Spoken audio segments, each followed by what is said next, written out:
How are you? Do you have any room in your head for anything else? Have you learned a lot today already? So you saw I'm a rewired nurse, but I've never been in nephrology. However, Randy, who you just met, is actually written up in your journals. He had nephrotic syndrome when he was a young man. He actually was the youngest person ever to have nephrotic syndrome, but he is well and healthy, and thank you for what you do. Yay. But today, is anyone presently having too much fun in their life right now? Anyone? Too much fun? Anyone? Are you open to the possibility of having a little bit of fun today? Like, I know you've done a lot of really heavy, serious kind of stuff, but I believe that we can have a good time, we can deliver good content, we can learn some stuff, and I think we learn better when we're having fun. Is that okay? So, for something entirely different. So does anyone notice that I look a little different than most of those pictures you saw on the screen? So, when I turn 50, this is where you go, what, you're 50? I'll say it again. When I turned 50, I know! I did something a little different, and what I did is I wrote a 50-50 list, 50 challenges in my 50th year. And one of those challenges was to do a major fundraiser, and I was trying to figure out how could I raise like a lot of money. So I woke up with a brilliant idea one day. I'm like, I think people would pay me money if I shaved off my hair. So I had long, straight brown hair for my whole life, pretty much, and live on stage in front of 450 people, I took a razor to my head and shaved off my hair, and it was quite an experience, as you can imagine. But I was well and healthy, and my body was fine. It was just hair. But we ended up raising $16,800 for Children's Hospital. Yay!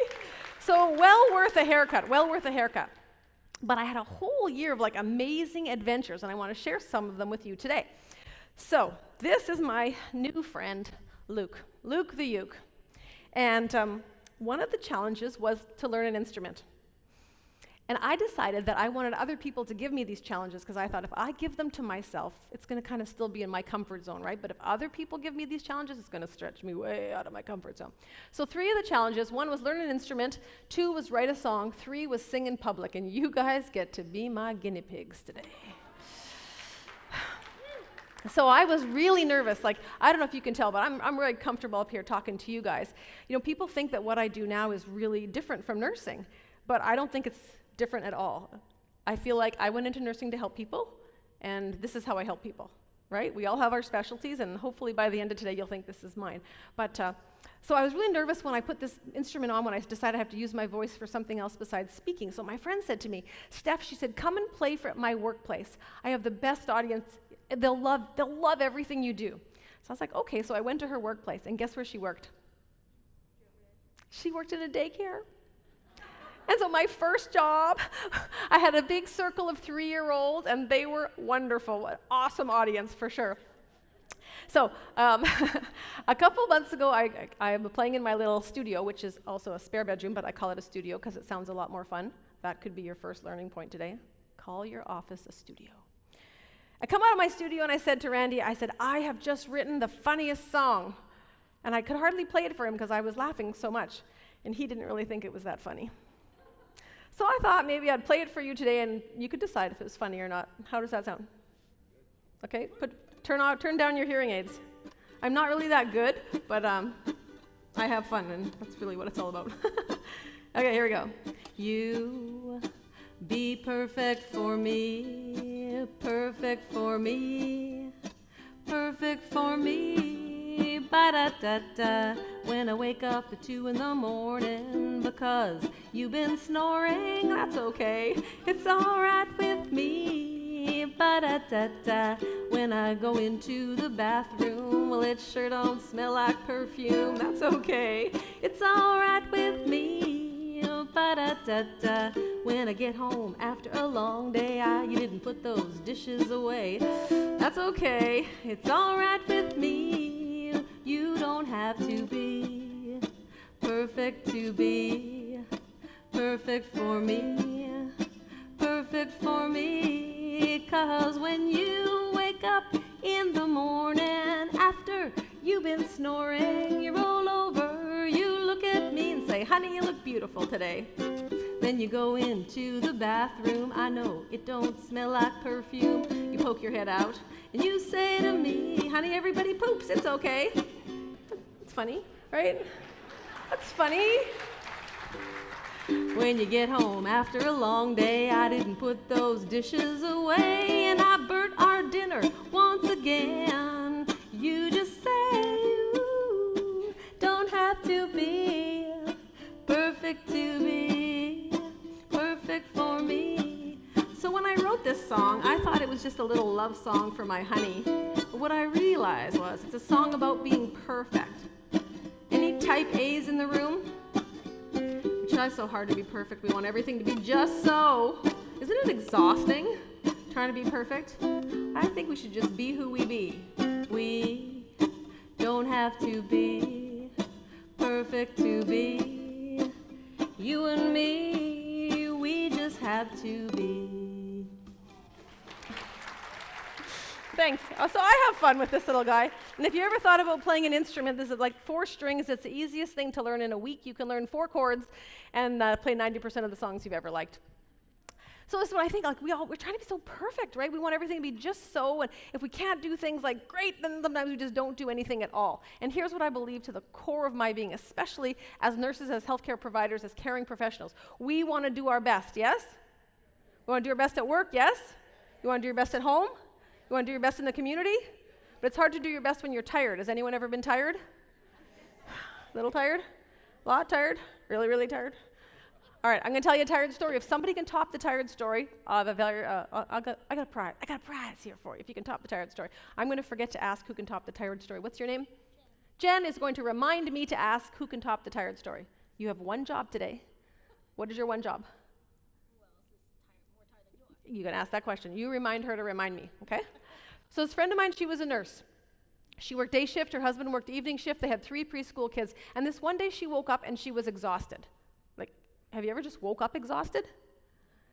It's like, well, I just had a good night's sleep. What the heck? I'm exhausted. Anyway, but she's a professional. She does what she's got to do, you know, just like you do. She put on her big girl panties off. She went to work and she was nice to her patients and nice to her colleagues and nice to the families and nice. And at the end of the day, she was even more exhausted. She didn't know how she was going to make the other part of her day, but she kind of ran in the back door, grabbed the baton from her husband. He ran out the front door. And then she had the whole evening with these 3 preschool kids. Has anyone lived this life, or presently or in the past, where you have a full-time job and you go home and you have another full-time job? And she was like, she decided she was just going to take the easy way out, just whatever she had to do to get to bedtime. So she asked, she just kind of lied down on the floor and pretended she was mobile gym equipment, and the kids crawled all over her for a while. That was fine. And then after a while, as kids sometimes do, they got hungry. Then she thought of another brilliant idea. She said, who would like cookies for supper? There's any dietitians in the room? I don't. Good thing. They all had cookies for supper, and nobody died. They weren't even homemade cookies. They were like Chips Ahoy with a glass of milk. There's a couple of food groups in there, maybe. Nobody died. They had cookies for supper. But then if you're a parent, or you know this, after playtime and supper time, but before bedtime, what time is it? No, they just had cookies. They don't need a snack. It's bath time. It's bath time, and it's so tiring. She was already so exhausted, and it was a hot August night. So she had another brilliant idea. She said, go upstairs, put on your bathing suits, meet me in the backyard. So they went upstairs, put on their cute little bathing suits. She lined them all up in the backyard. She got the garden hose, and she just kind of hosed them on down. And she called it playtime. They called it playtime. She called it bath time, and finally it was bedtime. And she tucked her 3 little angels into bed. And then she had another brilliant idea. She decided she was going to go sleep in the basement, because that heat didn't bother the kids, right? Kids don't have a better thermoregulatory system. They're good. She's going to go sleep in the basement. She was a light sleeper. The kids never woke up in the night. No problem. She crashes in the basement. The next thing you know, her husband is shaking her awake. Stephanie, wake up. Not tonight.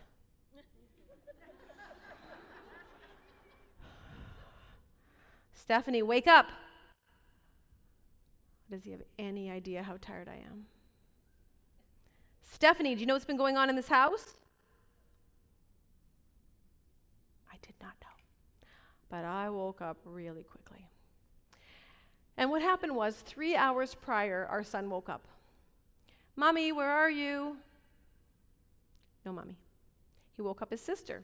2 kids crying. Mommy, mommy, where are you? No mommy. Woke up his other sister. 3 kids crying for mommy, and I was in a coma in the basement. I heard nothing. Because it was a hot, hot, hot August night, we had no air conditioning, all our windows were open. And guess who heard? The neighbors heard. And the neighbors did what any good neighbor would do. The neighbors came into our house. Now, it wouldn't have been so bad if we had known our neighbors. But they were brand new neighbors, and they were recent immigrants from Poland, so they hardly spoke any English. But a child in distress is a child in distress in any language, right? They heard our children in distress. They came into our house. The mother came over, the father came over, the teenage daughter came over, the teenage son came over, and for good measure, so as not to frighten the kids, they brought their dog. And for over 3 hours, 7 people and 3 dogs frolicked in my house. And apparently they had quite a good time. So when the hub came home around midnight, and his wife is missing, and strangers are looking after his kids, I wonder what he thought. But luckily, he knows me so well, the first thing he said was, did anyone look in the basement? And nobody had, so clearly it was their fault. Right. So if you've ever been a parent, know a parent, have a parent, shout out some adjectives. How do you think I felt when I found out what had transpired in my house? Oh my God, all of those words multiplied times 10. I just couldn't believe I could let something like that happen under my watch. I can't even still let myself think about what could have happened in that house during that time. I just can't even go there. Here's my question. When I found out what had happened, I was devastated. The next morning, I got myself to the doctor's office, and nobody was ever as happy as I was to be diagnosed with pneumonia. Why was I so happy to have pneumonia? I felt a little bit of absolution. So I went straight from the doctor's office to the florist, and then I went straight to my neighbors with the flowers and the note, and I was like, see, I'm sick. I'm not the worst parent in the world. Has anybody here ever felt like the worst parent in the world? Anyone? Just blink if you have. See, now you know why you stayed for this session, just to find out you are not the worst parent in the world. I got that one. So here's my question, medical professionals. Did I just get pneumonia that day?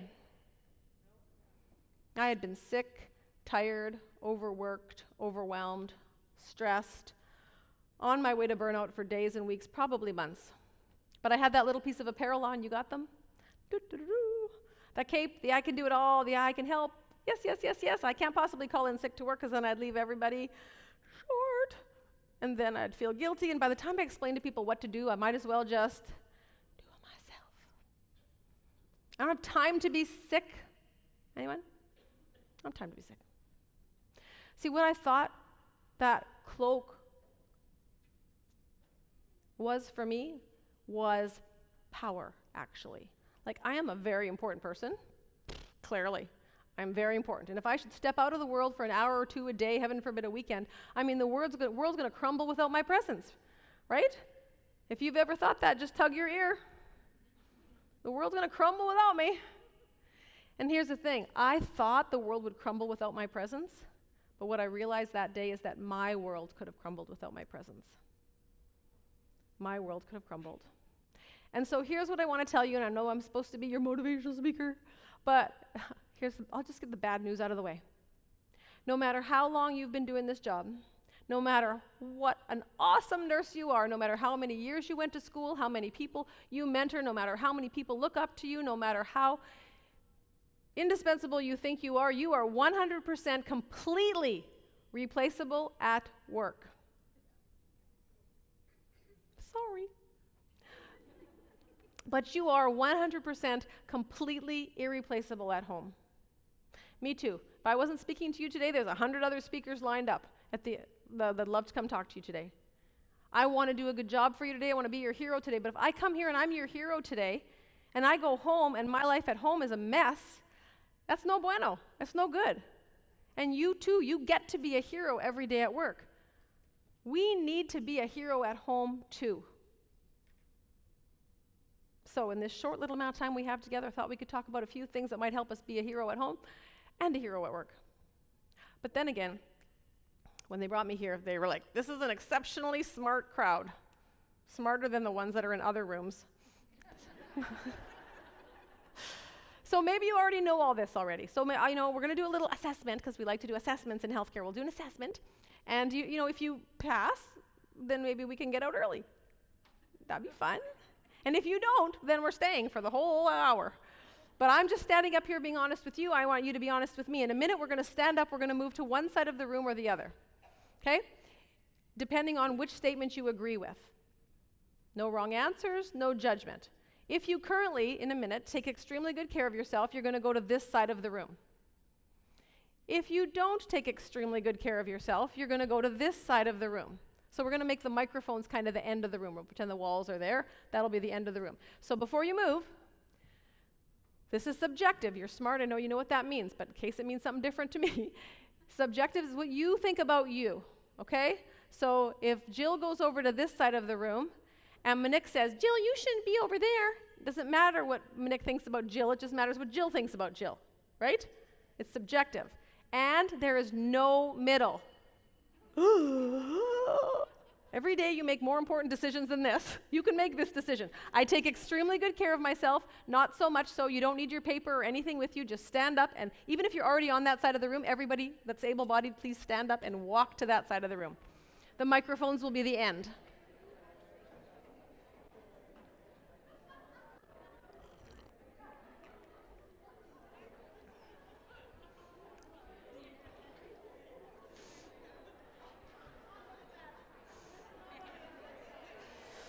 Oh, big decisions. So the camera is going to be our middle guy. So one side or the other. No wrong answers, no judgment.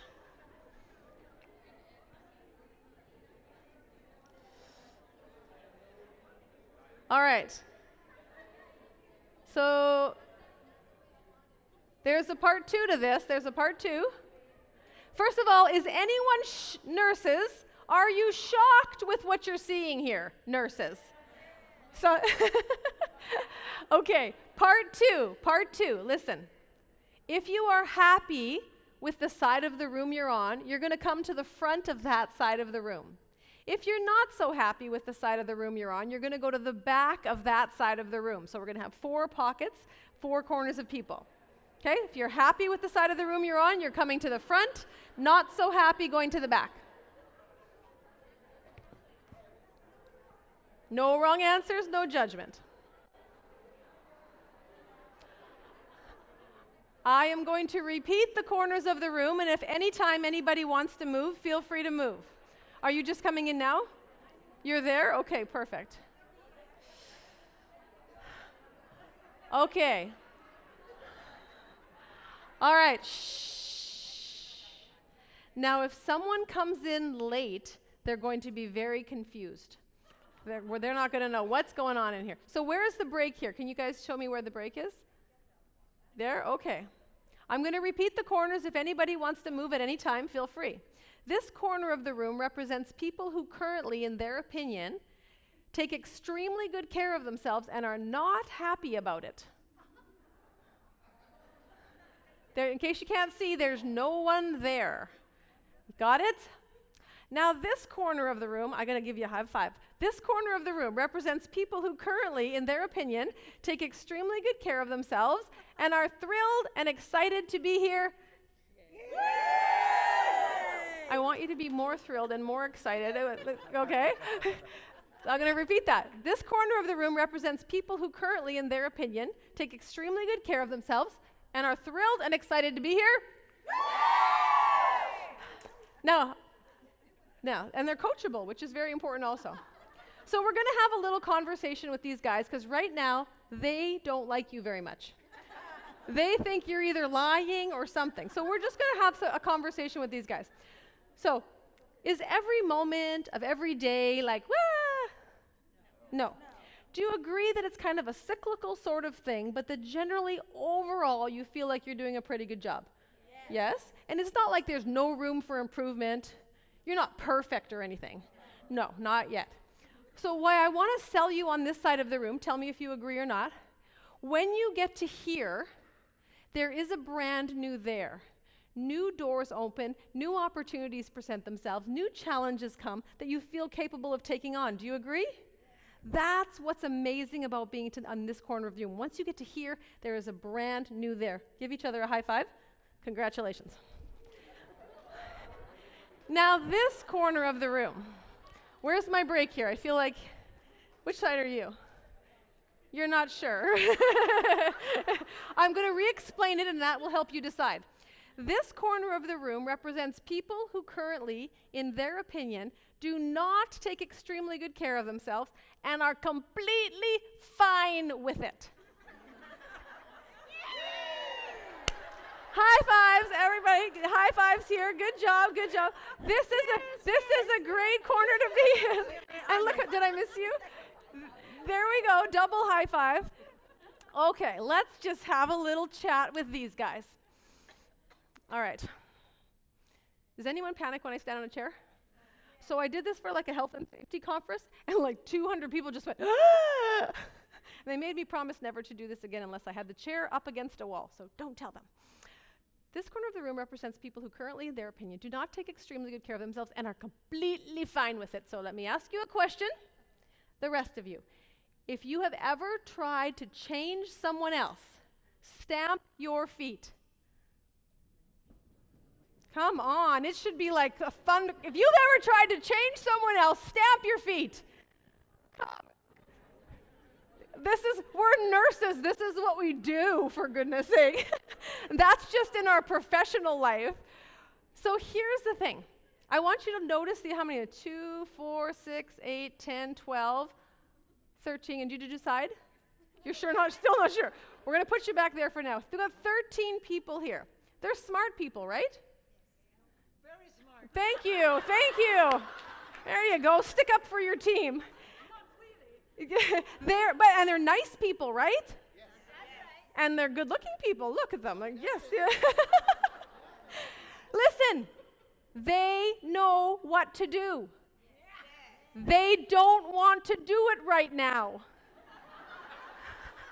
Right? So listen, if there is one thing I can tell you today that will plummet your stress level, if you do nothing else but this one thing, it will change your world. Leave people where they are.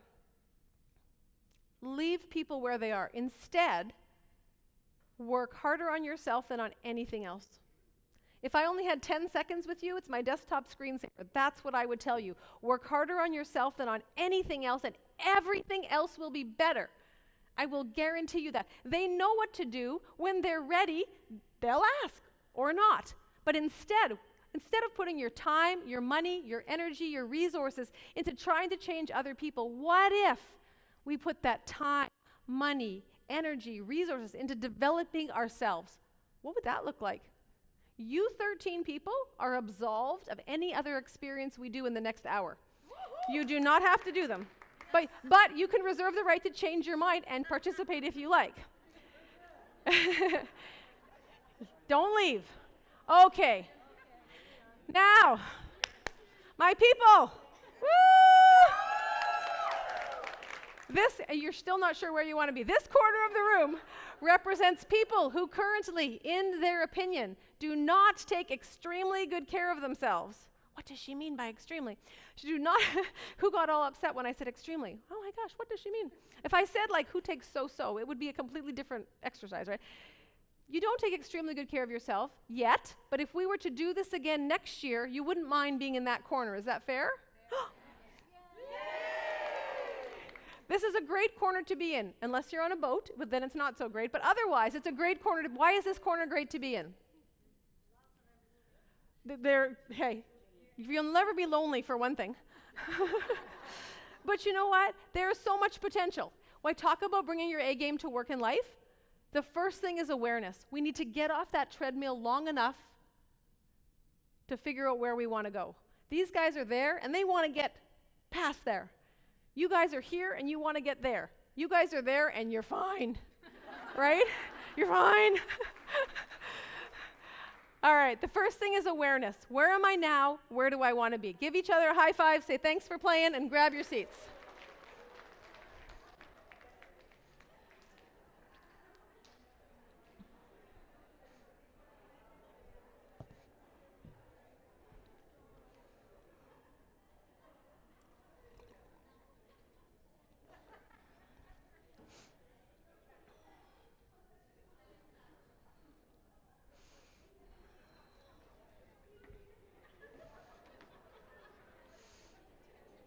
So you should have, hopefully you have a little one-page handout. I'm not very big on handouts. I believe, you write down what's important to you. So if you hear anything from me or your neighbor or whichever that you want to write down, this is your paper to do it. There's some resources on the back. But what I want you to hear so far is this: leave people where they are. And especially as nurses, as caregivers, we have answers. We know how to help people. We know what they should do. But if we can't want a better life for people more than they want it for themselves, no matter how much potential we see, no matter how many opportunities we see, doesn't matter whether it's our patients or our partners or our children or our parents, we can't want it for them more than they want it for themselves. Leave people where they are.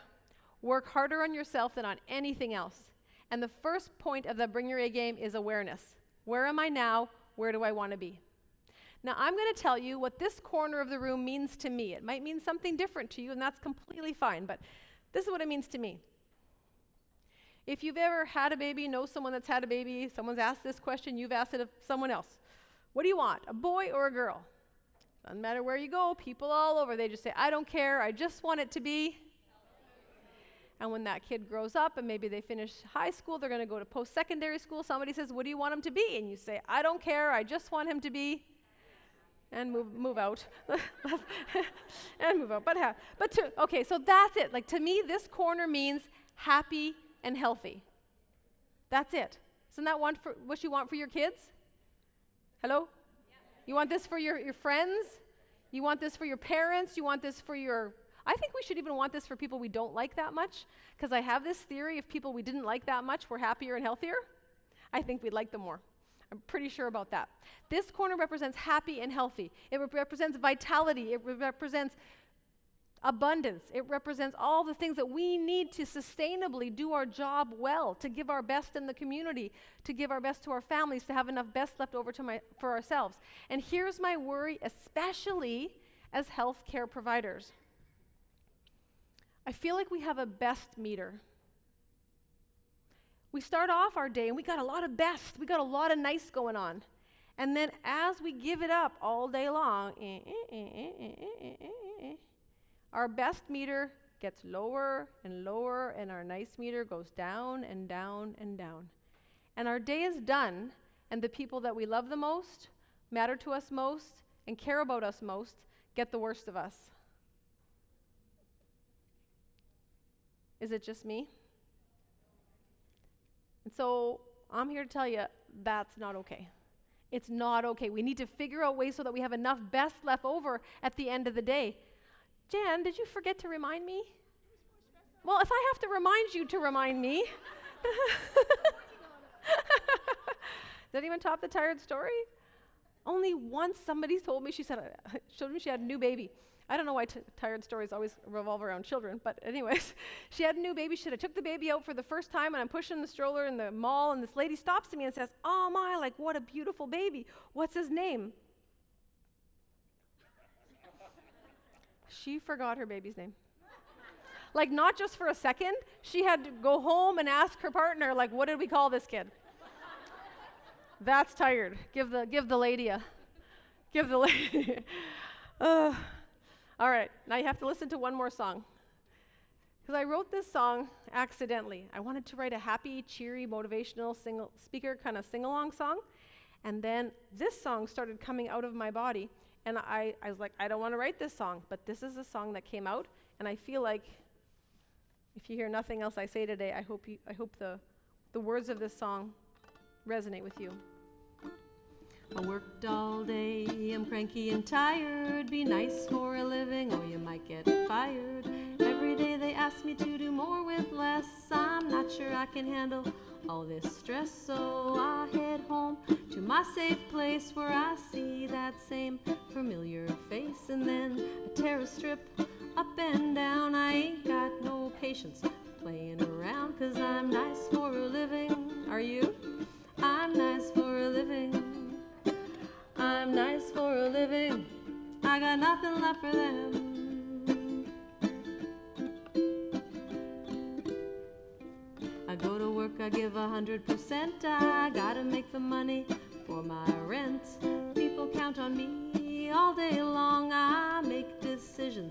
can't be wrong. So when I head home at the end of the day, I'm all talked out, I got nothing to say. I hear the words fall from your lips, you're hurt and sad, you feel you don't exist. And then I catch a glimpse from our daughter's eyes as the tears roll down. She tells me why, she says you're nice for a living. Ooh, nice for a living. She said you're nice for a living. You got nothing left for me.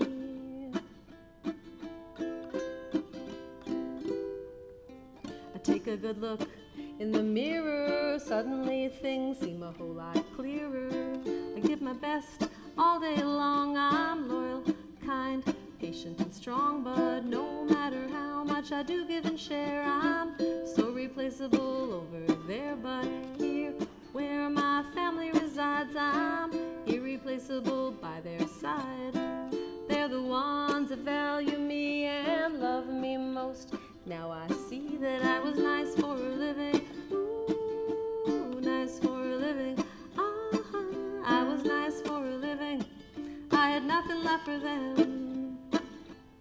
So now I work all day, I give 100%, but before I go home, I de-stress, I tilt my head, I look up and smile, and I stay there for a little while. I say a quiet thanks for all my gifts until I feel that gradual lift, and then I can go home and give my best, and I don't feel that pang in my chest, 'cause I'm nice for a living. Ooh, nice for a living. I'm nice for a living. I got plenty left for them. Get ready, you're singing. Here we go. I'm nice for a living.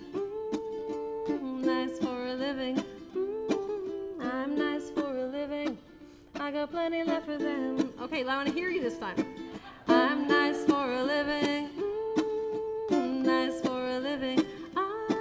I'm nice for a living. I got plenty left for them. I got plenty left for you.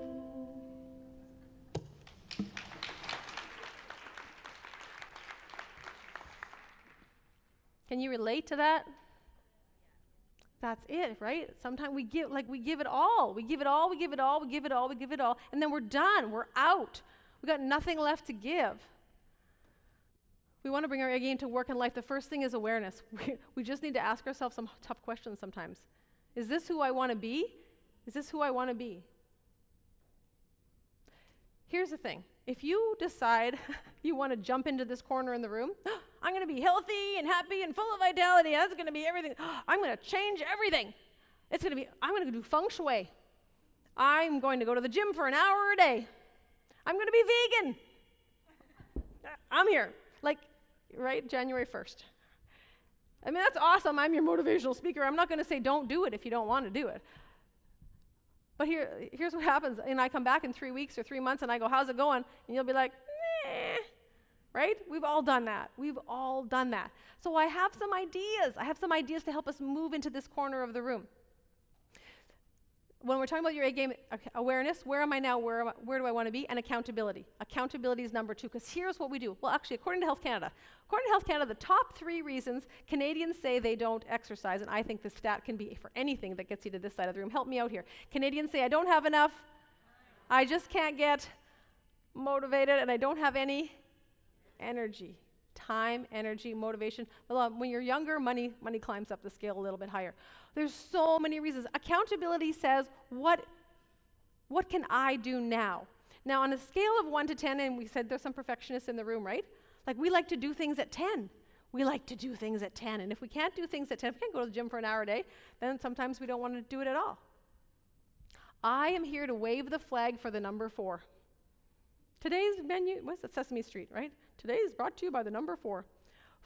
Some of the latest research is showing that between 4 and 11% is like the sweet spot for goal setting.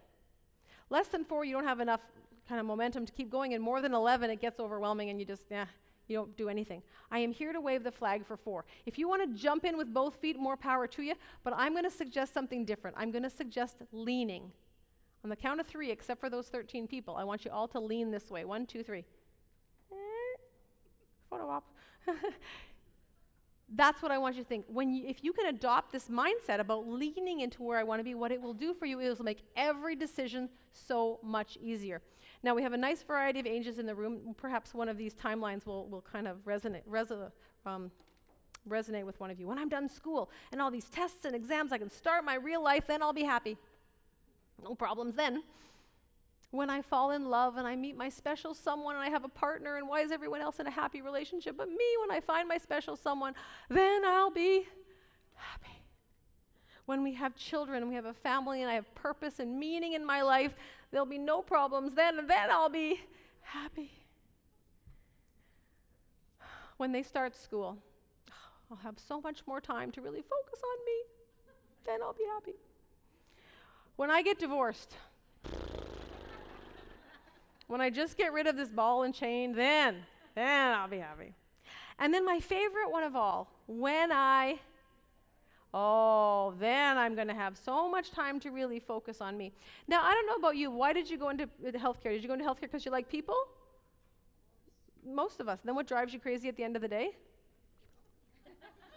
Me too. I like people. So when I meet people, I don't just want to say, how are you? If I say, how are you, you say, I'm fine, thank you. fine. That's boring. Like, so I can't have a conversation with you, right?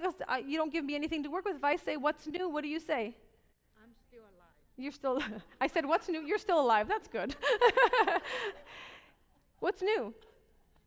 See, people say nothing. If you say, how am I supposed to have a conversation with nothing? There's something new. I don't even know you. There's something new. Think. I forbid you all to answer fine or not bad any longer. Come up with something more interesting than that. Come up with something and ask people questions that are going to lead them to answer you with something that's going to be more interesting than that. Give us something to work with. So I met this gentleman, and because I like to ask different questions, because I want to have a conversation, because I like people, I want to get to know them. So I said, tell me something that's coming up on your calendar that you're excited about. And he didn't even blink. He just goes, I retire in 6 years, 4 months, 3 days, and 2 hours. Woohoo! Which is funny, right? It's kind of funny, but in a way it's kind of sad. Because it made me think, are you willing to wait until the next stage and the next stage and the next stage and the next stage to get to that corner of the room? Aren't you tired of waiting? Are you tired of waiting? I got tired of waiting. There's so many things that are stopping us. I did this with a small group once. We had a little flip chart, and I was flip charting the answers they told me. I'm going to tell you what they told me was stopping them from getting to this side of the room in the order that they told me. They said commitments, responsibilities, attitude, priorities. And you know how in healthcare sometimes you get that intuitive hit? Like, I just got to go check on, I don't know why, but I just feel like I got to check on this. So I got one of those intuitive hits, and I stepped away from the flip chart. I looked back, and I noticed that the first letter of everything they told me spelled crap. Audiences are really smart. And this is exactly what happens, right? We're in this stage, and we're like, when all this crap is done, then I'm going to get over there. Yeah. And then we move to the next stage, and we're like, what? New, unexpected crap. Huh. And then we move to the next stage, and we're like, oh my gosh, different crap. So here's more bad news. I told you were replaceable, and there's always going to be crap in your life. Sorry. So with as much sympathy as you can muster, can you please just tell your neighbor that you're sitting with, I'm sorry, but there's always going to be crap in your life. Just tell them that. Get it over with.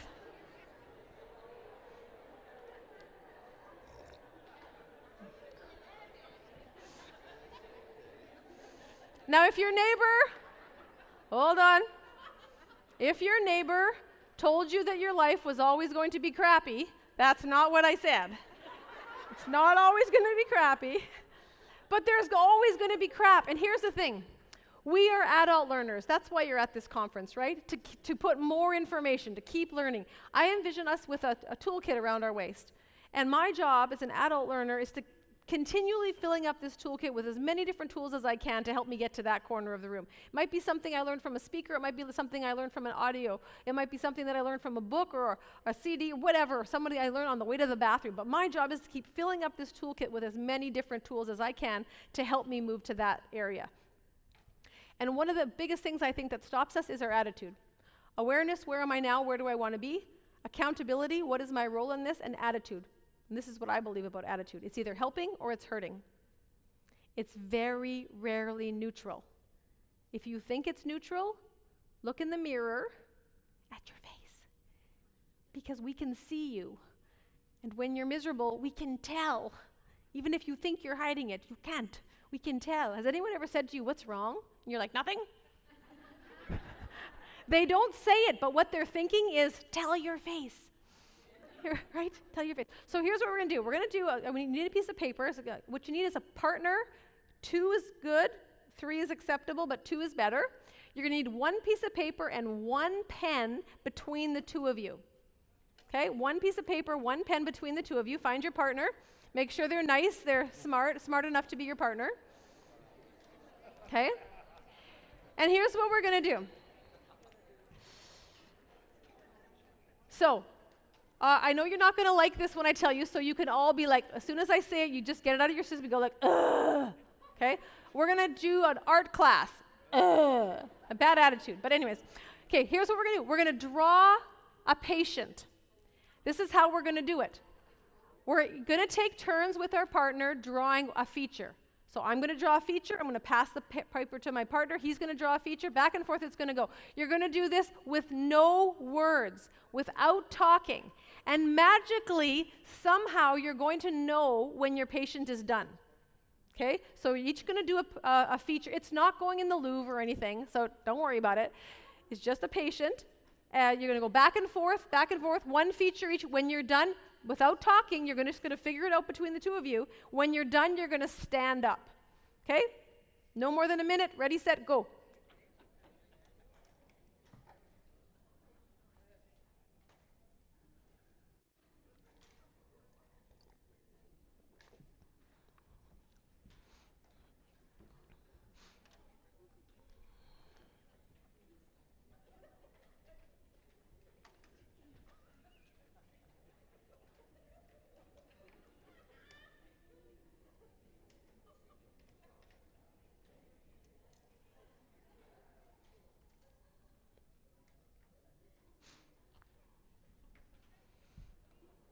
I hear some giggling. And I have to come looking now. Okay. Oh my goodness, that one kind of looks like me. They're, aw. Aw. Stand up if you're done. You should be pretty close to done. If you and your partner are done, stand up. Chop, chop, chop, chop. We don't have much time.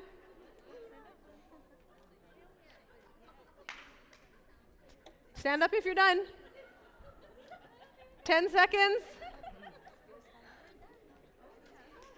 7, 6, 5, 4, 3, 2, 1. Okay, sit down. Thank you. Part 2. Everything's got a part 2. Part 2. Now you have to name your patient. The opposite person is going to start. You're going to do 1 letter, 1 letter, 1 letter, 1 letter. Magically, you'll know when the first name's done, and then you're going to do the last name. So he's going to have a first name and a last name. And then when you have a first name and a last name for your patient, you're going to stand up. So the opposite person will start. No talking. Ready, set, go.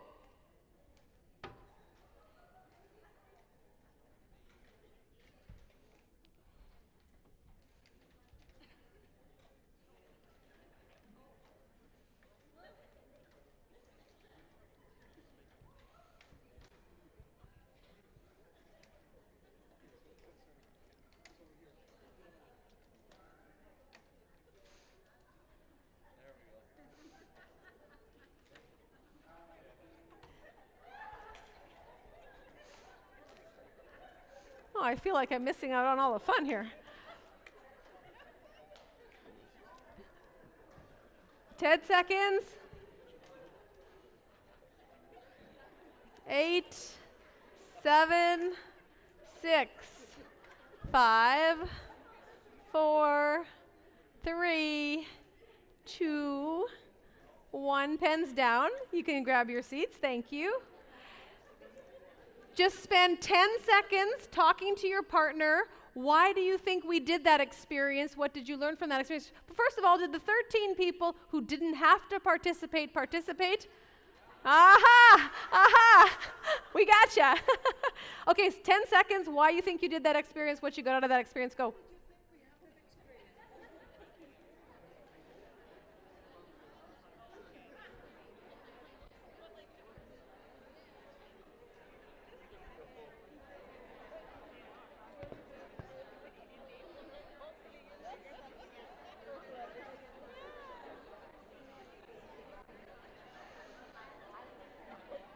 Alrighty.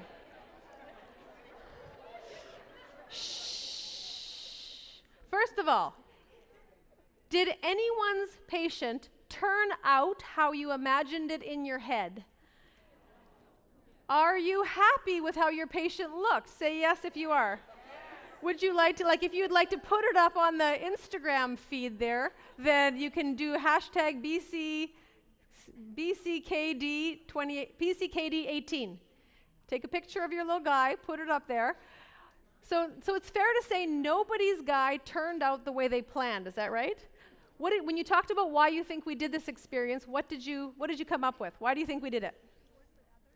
To work with others? To be nice? To engage? To laugh? I think this exercise is like a Monday morning. Has it ever happened where you go into work and you think it's going to be a certain way, and then all this other stuff starts happening and the day does not end up the way you planned? Has that happened to you? You go in with all these, I know what this person's going to look like. It's going to be facing forward, and it's going to be wearing a hospital gown, and it's going to be a woman, and now your person looks completely different. But your person looks okay, right? Like you're happy with how it turned out. Did you notice that your partner could either help you or hinder you? Who used a Z or a Q? Did you make it easy for your partner to do their next step? Or did you block them?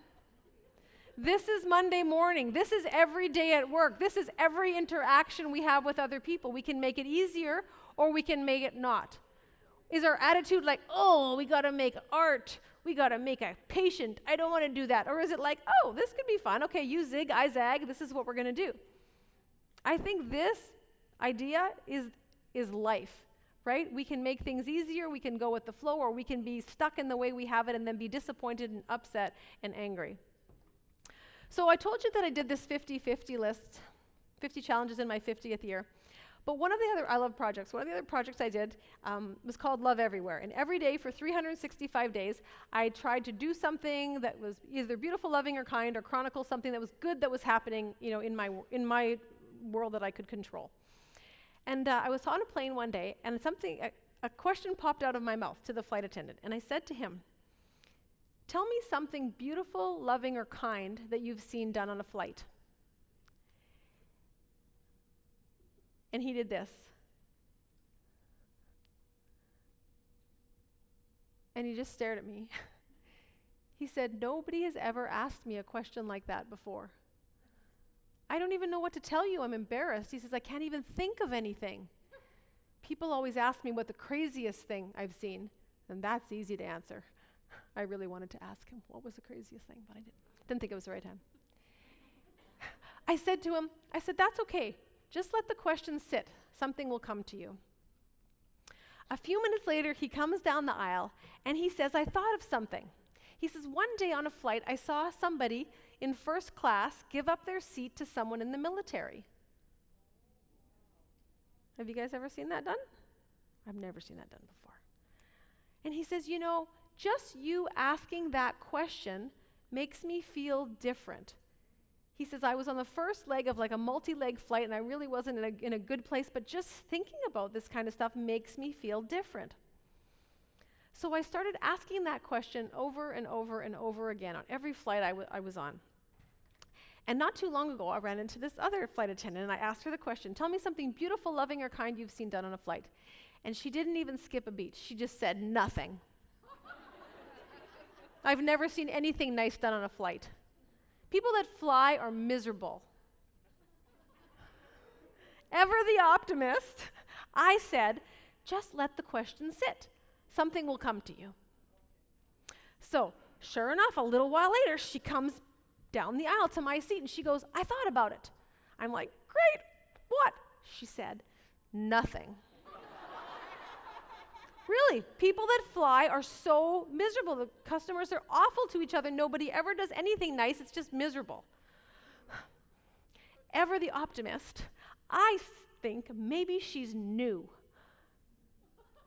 No, 4 years. Maybe she's part-time casual. She's not there that much. No, 4 years full-time. I said, I'm sorry, you've been doing this job 4 years full-time, and you have never seen anything beautiful, loving, or kind, heartfelt done on a flight? Nope, she said. I said, well, that's amazing because for the last year, I've been asking flight attendants all over North America this very question. And I started telling her story after story after story after story that flight attendants had told me. I could write a book just about that. Like the one lady who told me on Christmas Eve, a gentleman went into the bathroom and turned himself into full-on Santa. In an airport bathroom! Come on, it's hard to pee in an airport bathroom. Full-on Santa, came out, gave candy canes to everybody on the plane, stayed in character for the whole flight. I told her story after story after story after story, and I'm telling you, you could see the shift in her face as I was talking. And when I finally stopped for a breath, she said, oh my gosh, maybe it's me. Ya think? I didn't say that. She said, maybe it's me. Maybe I don't see the beautiful, loving, or kind, or heartfelt things that are done because I'm so focused on what's not going right. My only regret is that I didn't ask her contact information because I feel certain if I would have asked her 3 months later, tell me something beautiful, loving, or kind that you've seen done on a flight, I feel certain that she could be able to have stories for me.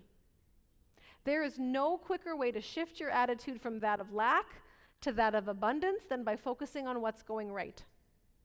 I'm going to say it again. There is no quicker way to shift your attitude from that of lack to that of abundance than by focusing on what's going right. Awareness, where am I now? Where do I want to be? Accountability, what is my role in this? Attitude, is it helping or is it hurting? Appreciation, huge. Huge. Henny, if you don't mind popping up the next slide for me. If you know this word, say I do. Okay. The word is Kaizen. It means small continuous improvement.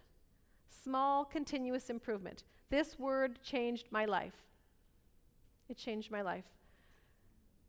One of my go-to sayings is don't ask if you can use the information, ask how. This word comes from the Japanese auto industry. As you might be able to tell, I am neither Japanese nor in the auto industry. So my first thought might be this word is not for me, but I asked myself, not if I could use it, but how could I use it? Small, continuous improvement. You don't need to bring a speaker in from anywhere to tell you how to be healthier and happier. You know what to do. If you don't know what to do, you'll Google it, you'll get 62 billion hits, and when we get 62 billion hits, we get overwhelmed. When we get overwhelmed, we do nothing. And then 1 year turns into 3 years, turns into 5 years, turns into 10, turns into 30, and I meant to do that. Kaizen saved my life. Kaizen says, what is the smallest thing I can do to lean into this corner of the room? And if you buy into this, what it will do is will make every decision you need to make so much easier. Because all you have to ask yourself is what I'm about to do leaning me closer to this or further away? As for your patients, if you take care of your patients like beloved family members, not just regular family members because you don't like all of your family members, but if you took care of them as beloved family members, when you have to decide what to do for them, is this what I would do for a beloved family member?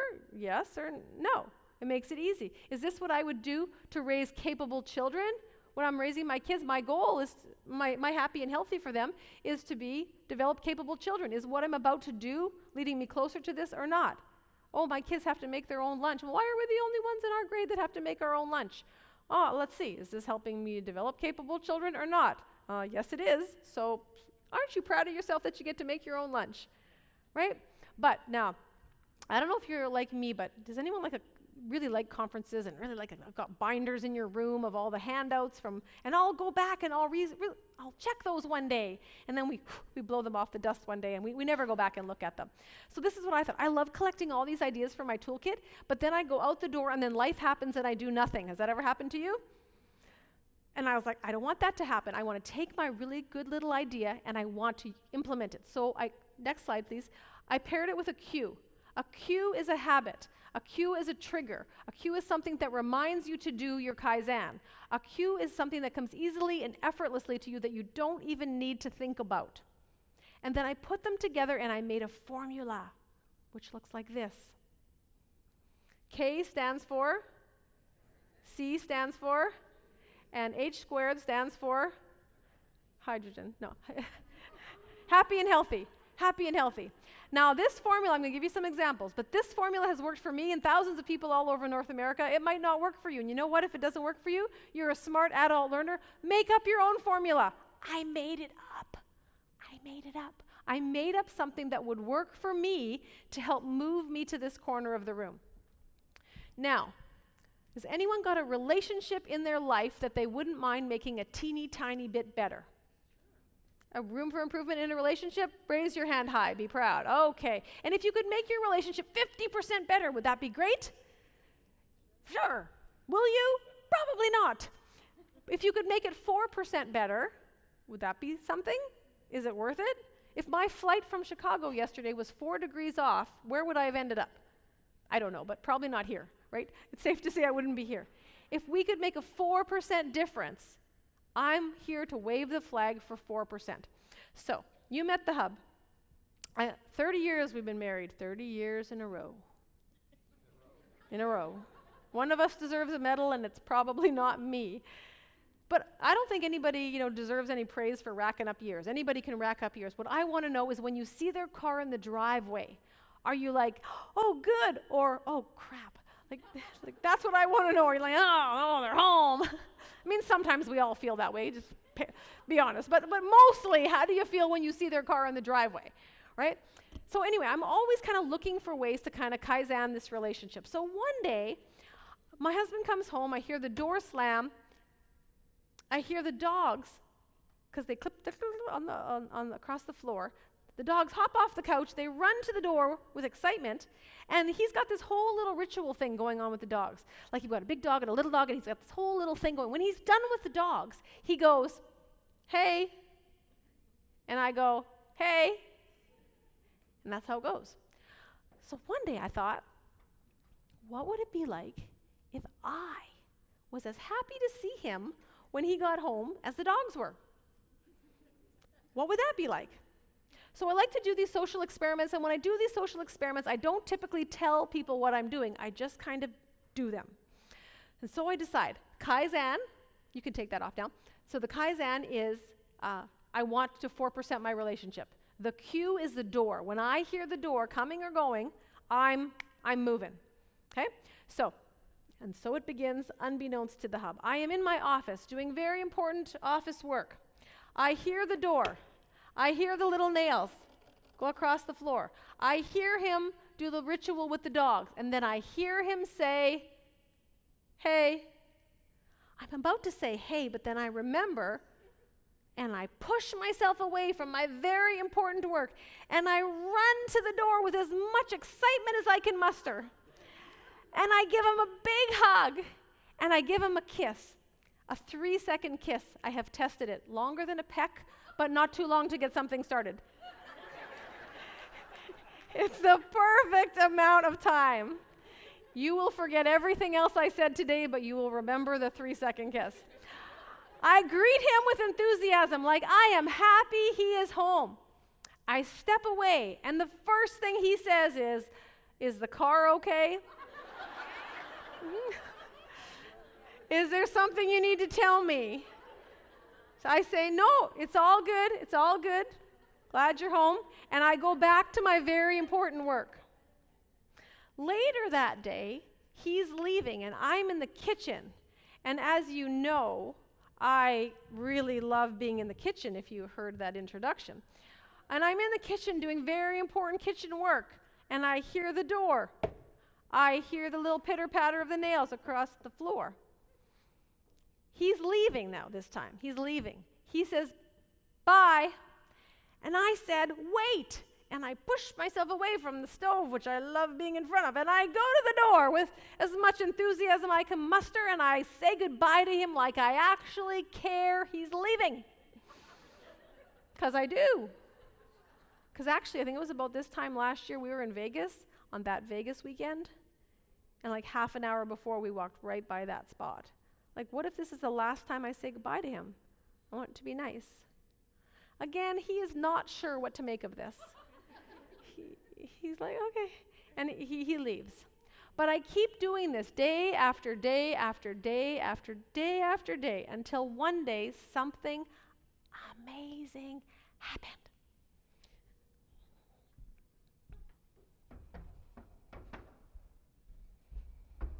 He was sitting on the couch in his favorite spot, watching his show, and I was leaving. And I said, bye. And he said, wait. And you know, all he wanted to do was sit in that chair. But it was like there was this magnetic pull. He got up and he came to the door. And he said goodbye to me like he actually cared I was leaving. And so it's continued every day since then. That door is our cue.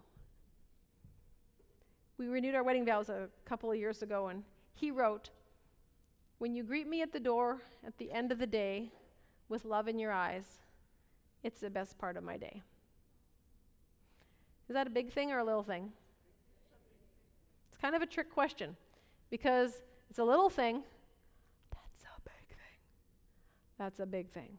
It's a little thing that's a big thing. And one of these days we're going to realize it's the little things that are a big thing. The little things are the big things.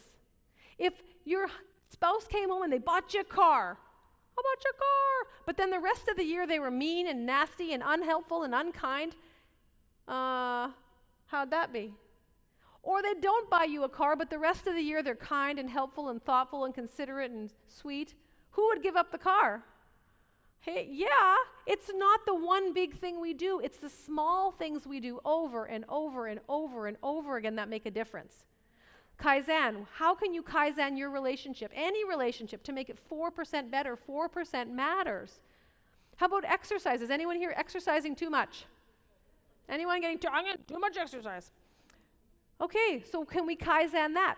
I'm visiting my aunt. My aunt is 94. She lives in a bungalow all by herself. I'm in the kitchen with her because I love being in the kitchen. We're cooking. We need a utensil. I said, where is your utensil? She said, it's in the basement. I said, why would you keep it in the basement when you use it all the time? She said, I keep it in the basement to ensure that I will go down the stairs at least 4 times a day. How old is my aunt? Does anyone else feel like hanging their head in shame right now? Because I sure did. Because I don't know about you, but when I have something that needs to go downstairs,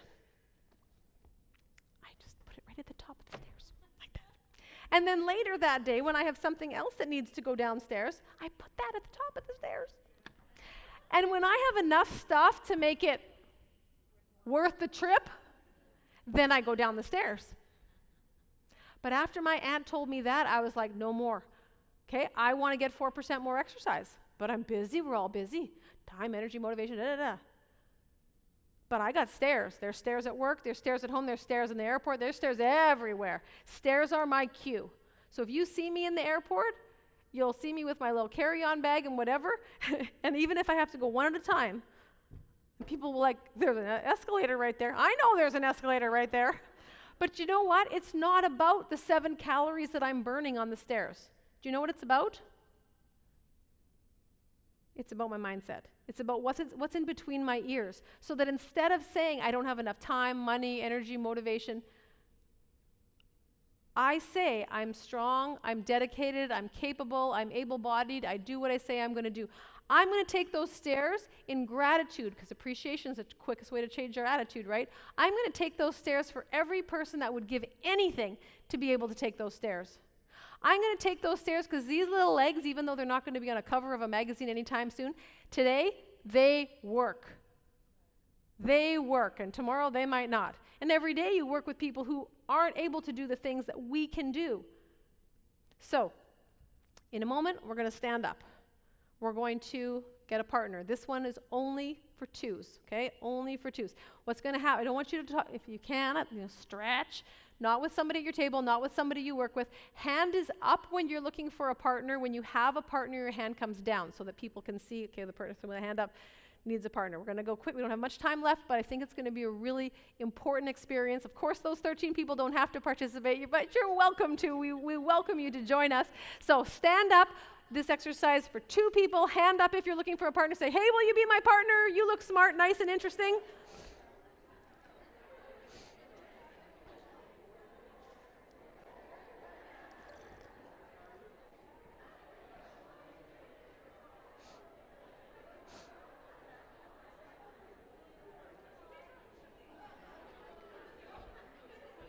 If you need a partner, hand is up.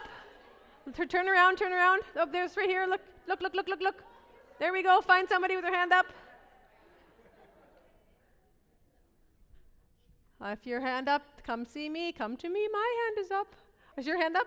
You're good? Come, come, come, come. Anybody else? Not in threes. Are you free? You're free. Yes, you're free. Come over here.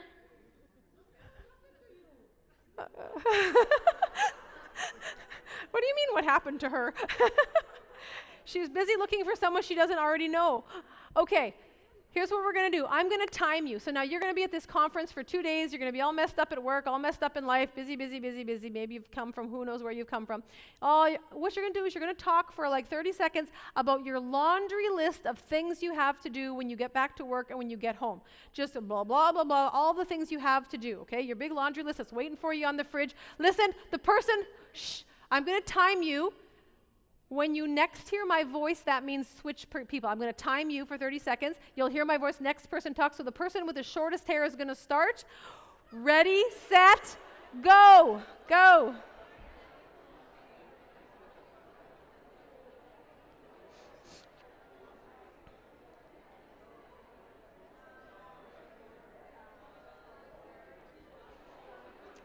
What are you doing?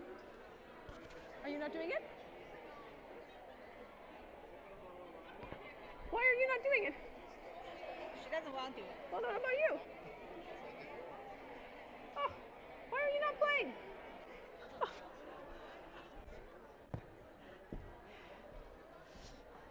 Oh. Okay, switch. Opposite person is starting. Opposite person is doing their laundry list.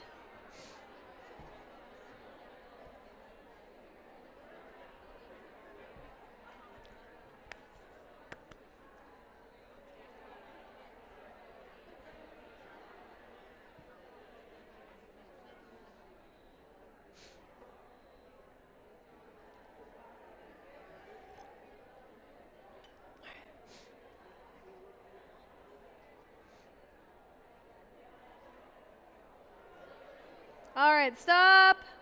Shh. Okay, I'm tired just listening to you talk about your lists. All right, we're going to change the experience again. This time, the opposite person is going to start. The only thing we're going to do differently is we're going to change one word. We're going to change it from the things we have to do to the things we get to do. So, for example, when I go home, I have to go grocery shopping. But I actually don't have to go grocery shopping. I actually get to go grocery shopping. Because when I go grocery shopping, I don't have to take public transportation. I don't have to walk. I take like my brand new car there. And when I go there, I have enough money in my bag to buy not 1, not 2, not 3, not 4, but like I can buy every single variety of Campbell's soup that I want. And you probably can too. You know why? Because we're smart enough to have jobs that pay us enough money to buy all the varieties of Campbell's soup that we want. And after I'm done shopping, I don't need them to carry out my bags for me because I'm strong, I'm fit, I'm healthy, I'm able to do that myself. And when I get home, I already have so much food in my fridge and in my cupboard that I have to like move move stuff out of the way to put the new food in. So I don't have to go grocery shopping, I get to go grocery shopping. Now, I want you to repeat the experience, changing that one word. The opposite person will start, and I want you to rework your list on the things you get to do and why that's good, why you appreciate that. Ready, set, opposite person starts. When you hear my voice, switch, go.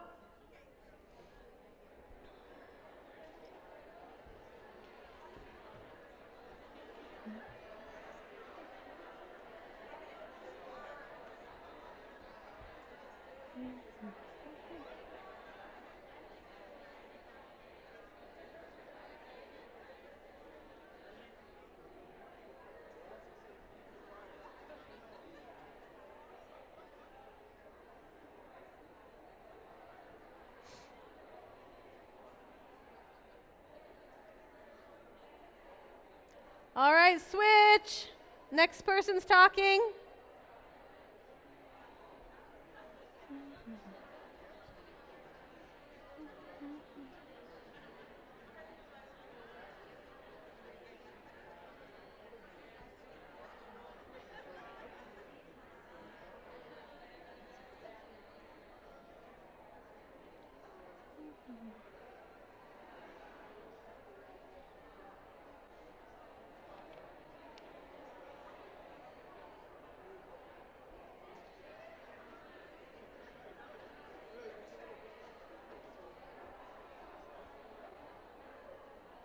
All right, stop. All right, just a little debrief. Did you notice a difference between the first time and the second time? Yes. Was the energy a little more positive? Yes. Did it feel different the way you connect? Does it leave you feeling different? What do? We changed one word. We changed one word. That's 4%, right? That's how we can shift our attitude between how we feel now and I don't feel like exercising. You don't have to feel like exercising for the whole hour. You know how long you have to feel like exercising for? Like 10 seconds. Long enough to like get up and start moving. That's it. So while you're standing, and shame on you, those of you that aren't, get up. Yes, you, up, up, up, up, up. So I'm going to tell you one more technique, okay? So that is one thing. And imagine if you started your report, you started your day with, like, everybody share something that's going right. When is the last time you asked a question like that? Tell me something beautiful, kind, heartfelt that you've seen done at work. I asked that on an airplane. Can you imagine if you guys asked that at work? Or asked that of each other? And got to share some good news like that? If you asked that around your dinner table with your kids? And get people thinking, because at first they're going to go, nothing. But then you start thinking of more and more things, right? All right, so now we got you all in a happy place. I'm going to take you into a dark place now. I want you to imagine tomorrow morning, and the alarm went off. The alarm didn't go off. The alarm's broken. You're late. The dog peed on the carpet, and then you stepped in it. The coffee pot is not working. The gas tank is on empty. Things are not going well, but you remember, I was here. I have power to shift my attitude into something more pleasant. So here's what you might want to do. You're going to plant your feet. Maybe you're outside. Maybe you're in the bedroom. Maybe you're in the hallway. Maybe you're in the bathroom. I don't care where you are. Plant your feet. Take a deep breath. Already, our little cells are going, thank you, because usually they're only like a third full, those lungs, right? But then we're going to take it one step further. Ear to shoulder. Look up to the ceiling or the sky, wherever you are. Smile. That's good. That's it. That's the whole technique right there. We're going to try it again. And this time I want you to try. I'm going to take a picture of us. I want you to be, yeah, I am. I want you to try and be miserable in this position. Go ahead. You can't be. It's impossible to be miserable in this position. Now imagine you had that yucky time and you just remember this and you decide to do this and you're at work and you're doing this. What's everyone else going to do? They're going to, yeah. And then maybe you'll get a break, which is good. They'll be like, go to break, honey. Take a few minutes to yourself, which is good, right? Which is good. Or they're going to do this too. And all that's going to happen is there's going to be a little shift. And that's all we need. We don't need to shift our mood for hours. We just need a little shift to make us smile, to make us change, to make us think differently, to make us see something from a different perspective. That's all we need. We just need seconds. And if we can cause somebody else to have a little chuckle, then that's good too, right? That's good. Okay, I'm going to take a picture of all of us, and you're going to look like we are having like the best time ever so that they can post it, and they'll be like, oh, we all wish that we were in that session. Okay? Like, look like you're having the most fun ever. Yay! Yay! There we go. Okay. Sit down. I'm going to give you one more tool. Oh, I only have 12 seconds. Hurry. I only have 4. Oh, my God. It's pressure. Ah! So on your sheet, on your tables, you've got some feedback forms. Help me do my job better. And if you want to be part of our Your Life Unlimited community, once a week or whenever I get a kind of an interesting idea, I send that out. Let that be your cue in your mailbox. Let that be a cue to help you shift or move 4% or do something a little bit different. If you are interested, if you have room for improvement in your life, I have a brand new book hot off the presses. It's called The Triangle, T-R-Y, Triangle. You'll get tons of ideas. You might even learn about when my husband and I handcuffed ourselves to each other for 24 hours.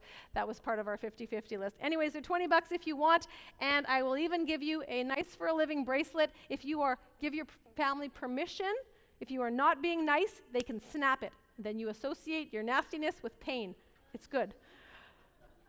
I hope that you feel, why do I have another minute? I'm getting more time. That's fun. If you want to follow me on Facebook, they say I'm pretty fun. Lots of free resources on my website, and I'm going to give you one more tool for when you're having one of those moments or one of those days. So just put your pens down for a second. Hands, rub them.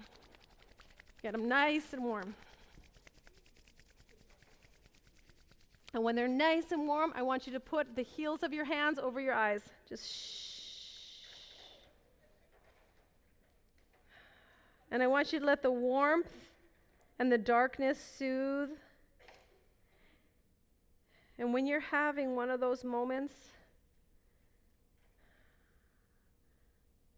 you can take your hands off whenever you want, but when you're having one of those moments where you feel frustrated and overwhelmed and stressed, that you can just take a few seconds and do one of these simple little things, one of these Kaizen things that you're going to do. Pair it with a habit, a trigger that's already in place in your life, and move that 4%. Everything that I'm talking about, it's not about being perfect. It's not about being perfect. It's about recognizing and appreciating where we are and always knowing you have the opportunity for something more. You always have the opportunity for something more. Awareness, where am I now? Where do I want to be? Accountability, what is my role in this? Attitude, is it helping or hurting? Appreciation, what do I get to do? And the last and final thing, people, is action. I hope you had a good time today, but if you did, and then you go out that door and do nothing, then I didn't do my job. I didn't do my job. Plan one little Kaizen that you're going to do, one little thing you're going to do to work better, to play better, to love better. One little thing you'll do, and then I did my job. Take action, otherwise we might as well have been, watching a show, right, at a sitcom or something. It's not about being perfect. It's about accepting and appreciating where you are and always knowing you have the opportunity for something more. Thank you for what you do. My name's Stephanie Staples. You're free to go! Yay!